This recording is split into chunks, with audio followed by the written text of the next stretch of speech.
ያ ቀን ለዘላለም የሚታወስ ነው።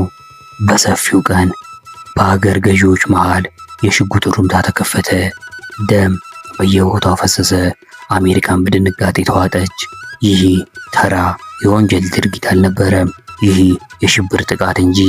ግሪስሊንዳ የፈለገችው አንድ ነገር ብቻ ነበር። ማንም ከኔ በላይ ስልጣን የለውም። የአእምሮዋ ሁኔታ ከክፋት ማዶ ነበር። በየቀኑ በዜና ማሰራጫዎች ላይ ስሟ ይሰማል። የፖሊስ ሳይረንስ ድምፅ የማይጠፋባት ከተማ። ግን ግሪስሊንዳ አልፈራችም። ይልቁንም ይህ ሁሉ ውጥረት ደስታን ይሰጣት ነበር። ግን እንደዚህ አይነት የጥፋት መንገድ መጨረሻው የት ነው? አሁን በምድር ላይ ያለውን የህግ መዳፍ መጋፈጥ ጀምራለች።